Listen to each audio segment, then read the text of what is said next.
Mail-order bride got off at the wrong station, but a little girl said, "Papa God finally answered us." Dust Creek, New Mexico Territory, late summer 1887. The wind carried heat and grit across the plains, sweeping over the wooden slats of a sun-bleached platform that served as the town's only train stop. Dust Creek was barely a dot on any map, with one general store, one saloon, and a rail line that forgot it as often as it remembered. The sun hung low in the sky, casting long shadows on the dry earth. A hiss of steam broke the silence as the locomotive screeched to a halt. The doors opened with a metallic groan. Out stepped a young woman, her boots fresh with city polish, her dress far too fine for this land, and her gloved hands clutching a small brown suitcase. Amanda Whitmore blinked against the sun, then looked around. There was no one waiting for her. She stepped cautiously onto the platform, the edge of her skirts catching the dust. The letter she'd received months ago promised a man named Walter would meet her here in the town of Creekstone. But the worn envelope in her bag now seemed more confusing than comforting. The handwriting was smudged, the ink bled by time and weather, and the map she used had a tear right where the town name should have been. She walked to the edge of the platform, scanning for anyone with a welcoming sign, a carriage, anything at all. But the few locals who lingered in the station were either unloading cargo or too busy to notice her. Amanda's brows furrowed. Was this the right place? Suddenly, a small gasp behind her. Tiny footsteps pounded the wooden floor, and then two arms wrapped tightly around her waist. Amanda looked down to find a little girl with wild honey blonde curls, tears streaking her cheeks. "Mama, God finally answered us." Amanda froze, stunned. The child clung to her desperately, her face buried in Amanda's skirt, her tiny hands gripping as if she would vanish if let go. Before Amanda could speak, a man's voice called out sharply, "Olivia." A tall figure strode across the platform, dusty boots, worn jeans, broad shoulders beneath a faded blue shirt. His face was sun-weathered, his jaw tight with concern. He approached fast, then slowed when he saw Amanda. "I am sorry, ma'am," he said, kneeling to gently pull the girl away. She gets confused sometimes." The girl, Olivia, looked up at him, confused and still sniffling. "She looks like Mama," she whispered. The man gave Amanda an apologetic glance, standing now, towering over both of them. "I hope she didn't scare you," he said. Amanda shook her head slowly, still stunned. "No, just surprised. I am Randy Cooper. This is my daughter, Olivia." Amanda hesitated. "Amanda Whitmore. I think I got off at the wrong station." Randy tilted his head. "Where were you headed?" "Creekstone," she said, pulling the worn letter from her handbag. Randy took a quick glance at the envelope and raised an eyebrow. "There's no town called Creekstone around here, ma'am. Closest would be Dust Creek." "That's this place." Amanda stared out at the wide, empty plains. "So I am nowhere near where I am supposed to be." "No," he said, scratching the back of his neck. "But trains do not stop often around here. You might be stuck for the night." Amanda exhaled. Figures. She tried to compose herself, but the weight of a journey gone wrong, the silence of an empty platform, and the warmth of a child's mistaken embrace, all pressed into her chest at once. Randy shifted uncomfortably. "Look, I have a wagon. We are about half a mile from here. You are welcome to stay the night. It is not much, but it is dry. And my daughter, well, she will not stop asking about you otherwise." Amanda hesitated. The sun was nearly gone now, the wind colder. No hotel, no lantern-lit town square, no carriages waiting, just this man, this child, and a wide sky that offered no shelter. "Thank you," she said softly. "That would be very kind." Randy gave a small nod. Olivia reached for Amanda's hand. I mean, Miss Amanda," she whispered, cheeks turning red. Amanda smiled gently and took the child's hand. As the three of them walked off the platform, the train hissed once more behind them, then rolled away into the desert night, leaving behind a woman who had gotten off at the wrong station and into the right story. The sun rose early in Dust Creek, casting long shadows across the dry earth and stirring the desert air with a brittle breeze. The Cooper Ranch sat at the edge of a scorched prairie where the land seemed to stretch forever without promise. The house was plain patched in places with a small barn and a well that groaned when drawn too fast. Inside the morning smelled of coffee and weathered wood. Amanda sat stiffly at the edge of a chair, holding a chipped cup, watching Olivia carefully butter a piece of cornbread. The child had not stopped smiling since she woke up. Randy was outside, splitting, kindling. The rhythmic crack of his axe echoed through the morning silence. Amanda's eyes wandered to the mantel where a small photograph rested in a carved wooden frame. An image faded by time. A woman with soft eyes and a familiar warmth. Olivia's mother. Surely. Her name was Lily, Olivia said, catching a man's glance. Amanda turned startled. My mama, the girl continued. She used to sing at bedtime. I do not remember the songs anymore, but I remember her hands. They were soft like yours. Amanda smiled faintly, heart-pinching. Do you miss her? She asked gently. Olivia nodded. Every day, but Papa says missing someone is proof they mattered. Outside, the axe fell one more time, then stopped. Amanda rose and stepped out onto the porch. Randy was stacking the last of the firewood, his sleeves rolled up, sweat darkening the fabric. Can I help with anything? She asked. He looked up, wiped his brow with the back of his hand. You do not have to. You are our guest. Amanda folded her arms. I would rather be useful. Randy hesitated, then gestured toward a basket of apples beside the door. Olivia and I were going to make a pie this afternoon. She is no good at peeling. Amanda nodded. That I can do. They worked in companionable silence for a while. Amanda peeling apples, Randy mending a fence post nearby. The land was quiet except for the wind in the grass and the occasional bray of their old mule. I was in the cavalry, Randy said finally without looking up. Served 3 years. Got this place after the war. Amanda paused, surprised by the openness. My wife died here, he continued, giving birth to Olivia. There was nothing I could do. Amanda lowered the knife. I am sorry, he nodded once. She was the only woman I ever loved. I figured I would die a widower. Amanda waited, sensing there was more. But Olivia started praying every night, Randy said, his voice low, asking God for someone who could read bedtime stories.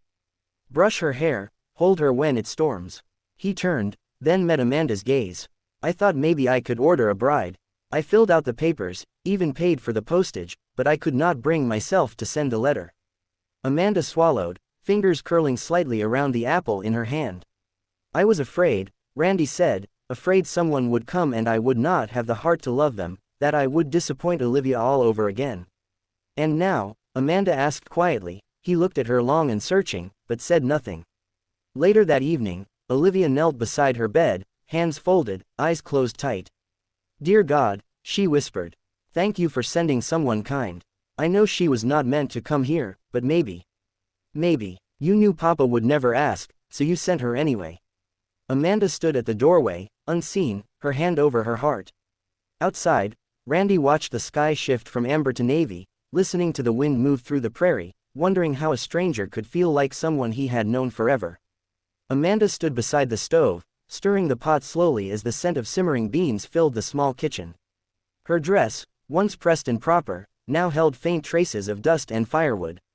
Her sleeves were rolled, hair pinned loosely, and there was a quiet ease in the way she moved, like a woman settling into a rhythm she had not known she craved. Randy leaned against the doorway, arms crossed, watching her. Olivia was outside, chasing a chicken across the yard, laughing freely. You cook like you have done it on a wood stove before, Randy said. Amanda glanced over her shoulder. I have not, but I watched the housekeeper in Boston. She let me try sometimes when my mother was not looking. There was a beat of silence between them. Then Amanda turned fully toward him, wiping her hands on a cloth. My mother wanted me to marry a banker, she said. 43, widower, owned half a block near Charles Street, wore his hair too wet and his cologne too loud. Randy raised a brow. Why did you not? Because I could not see myself sitting in drawing rooms for the next 40 years, pretending to be someone's trophy. I wanted something else, something real. She paused, eyes flickering to the window where Olivia was now making daisy crowns in the dirt. I answered an ad for a mail-order bride. The man wrote sweet letters, promised open skies and an honest life, but I never got to meet him. Not even sure if he ever meant to meet me. Randy frowned. You said you were headed for Creekstone. Amanda nodded. That is what the letter said, but the name was smudged and my map tore right through the county lines. I got off here by accident. Randy exhaled, looking away. Not many women come this far west without knowing exactly where they are going. Amanda smiled faintly. I suppose I was not looking for a place. I was hoping to find a reason to stay. That night she mended one of Olivia's old dolls, sewing back the button eye and stitching the arm. Olivia watched her wide-eyed. Can you braid hair, too? The girl asked. I can try, Amanda replied. Olivia crawled into her lap without hesitation, the doll pressed against her chest. Amanda ran her fingers gently through the child's curls, working slowly, carefully. The house was quiet, except for the pop of firewood and the soft hum. Amanda sang an old lullaby she barely remembered. When Randy returned from feeding the livestock, he paused at the doorway. Amanda was rocking gently in the old chair, Olivia asleep against her shoulder. She looked up at him and whispered, "She asked if she could call me Mama." He nodded once, voice low. "She never asked anyone that before." Amanda's eyes shimmered in the firelight. "I said she could if she wanted." Outside, the stars blinked awake over the silent plains. Amanda had not found the man she was supposed to marry, nor the town she was meant to reach. But within this cracked little house, with a father who barely spoke, and a child who loved freely, she had stumbled upon something far rarer than what any letter promised, a place where she was not expected, yet already needed. Amanda stood in front of the mirror that hung slightly crooked in the hallway. The sun had dipped beneath the horizon, and the warm tones of dusk faded into the cool blue of evening. She smoothed the front of her dress, fingers pausing at the frayed strap on her shoulder. It had torn slightly the day before while she was hauling water from the well, a small rip she had meant to mend, but now it was stitched perfectly. Clean, precise needlework. The thread even matched the original seam. She hadn't touched it. Amanda blinked, gently tracing the careful handiwork. Downstairs, the aroma of roasted chicken and cornbread drifted through the house. She followed the scent to the dining room where a table had been set with modest care. Tin plates, mismatched cups, a picture of well water, and a candle flickering inside a mason jar. Randy was already seated, sleeves rolled, hands scrubbed clean. Olivia sat beside him, legs swinging beneath the chair, grinning as Amanda entered. "You fixed the strap on my dress," Amanda said softly, taking her seat across from them. Randy looked up from his plate, a slight shrug in his shoulders. "It kept slipping off. Thought it might bother you." Amanda glanced down, touched the seam again. "It did, thank you," Olivia beamed. "Papa can fix almost anything. He used to fix Mama's stuff all the time. He even fixed the rocking chair when it broke. Mama said he had a quiet kind of magic." Randy coughed lightly, reaching for the cornbread. "Eat, Olivia." Amanda smiled. Then noticed something else.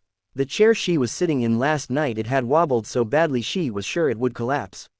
Now it was sturdy, firm. She ran her hand under the seat and felt the new nails driven into the wood. She looked up at Randy, her expression softening. "You fixed the chair, too." He avoided her eyes. "Just did not want anyone falling over during supper." The lamp overhead was a single oil fixture, its flames steady behind cloudy glass. It bathed the room in warm amber light, wrapping the table in a softness Amanda had not felt in years. They ate in near silence, save for the occasional clink of fork on plate, or Olivia's quiet chatter about a bird she had seen in the barn rafters that afternoon. At one point, Amanda reached for the water and Randy reached at the same time. Their fingers brushed. Both paused, then pulled back. Amanda let out a small laugh, trying to cover the sudden stillness in her chest.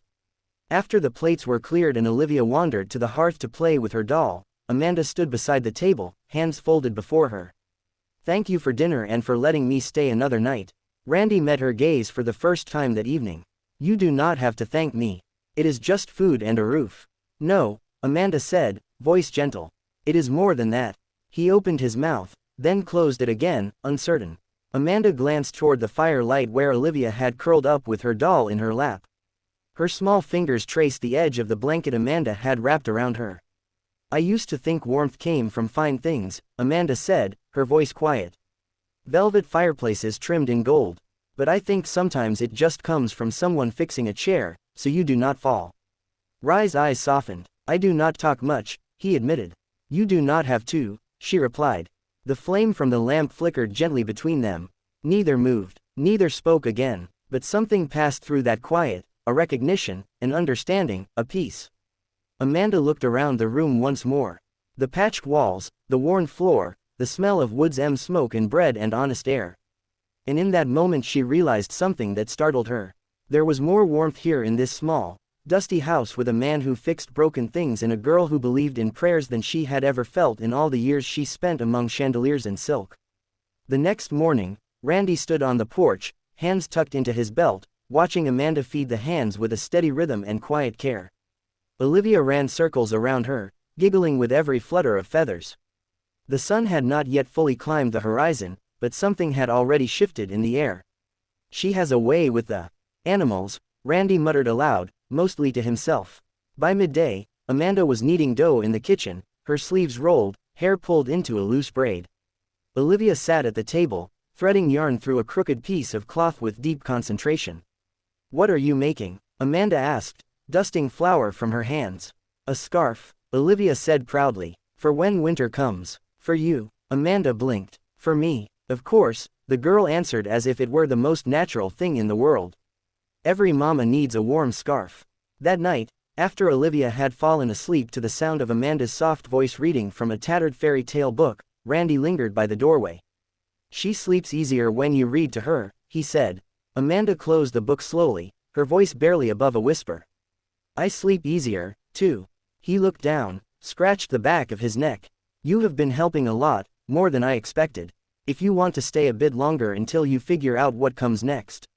"I would not mind." Amanda studied him, searching for meaning behind the offer. "You sure it would not be an inconvenience?" Randy shrugged. "It is already quieter with you here, warmer, too."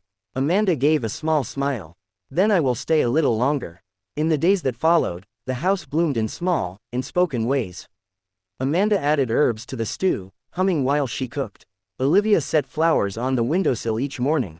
Randy laughed once at a story Amanda told about her aunt's prize poodle who wore pearls to dinner, and Olivia nearly dropped her spoon in shock. "I did not know Papa could laugh," she exclaimed. Amanda smiled. "Neither did I." Evenings grew longer, fuller. Amanda sang lullabies by the fire, her voice weaving through the woods in silence. Olivia curled closer every night, her tiny body trusting and warm. One afternoon, a letter arrived by horseback from the next town over. Randy handed it to Amanda without a word. Her hands trembled slightly as she opened it. The handwriting was familiar. Her heart gave a strange twist. She read it once, then again. The man she had written to her intended groom had changed his mind. Said her delay in arrival was too long. Said the arrangement no longer suited him. No explanation beyond that. Amanda stood frozen in the doorway, the letter limp in her fingers. "I was not enough for him," she whispered. Randy took a step forward. "Amanda." She shook her head, her eyes shining. "He never even met me. And still, I was not enough." She turned away, walked out into the yard where the wind lifted the hem of her dress, and the sky stretched cruel-wide. Randy watched her go, unsure if he should follow. Later that evening, Amanda sat on the porch alone, knees drawn up, Olivia's half-finished scarf in her lap. Her cheeks were damp, but she no longer cried. Inside the house, Randy looked down at his calloused hands. Hands that once held a rifle, buried a wife, raised a child, and now hesitated over the thought of reaching for someone again. Amanda had lost something that day. A name, a plan, a future she once imagined. But as Olivia crawled sleepily into her lap and whispered, "I love you, Mama," Amanda realized something just as powerful. She had found something, too. Something fragile, unspoken, real, and it was asking her to stay. The midday heat clung to the earth like a second skin. Amanda was in the garden pulling weeds between rows of beans when the sound of carriage wheels crunching gravel broke the silence. Olivia peeked through the kitchen window. "Papa," she called. "Someone fancies here." Randy stepped out onto the porch just as a tall woman descended from a glossy black buggy drawn by two chestnut horses.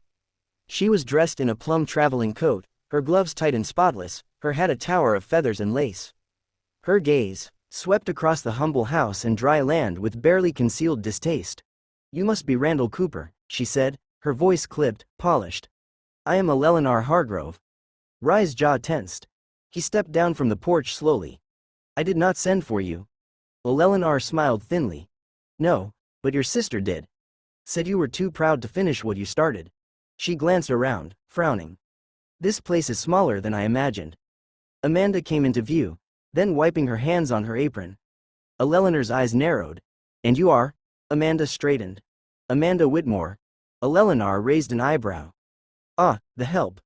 Olivia rushed to Amanda's side, gripping her hand tightly. Amanda rested a calming palm on the girl's shoulder. "She is not the help," Randy said firmly. "She is our guest." "Guest?" Eleanor repeated with a dry laugh. "That's one word for it." Amanda stiffened but said nothing. Her eyes met Rye's briefly, then dropped to the ground. I brought my things. Eleanor continued. Where should I put them? Randy did not.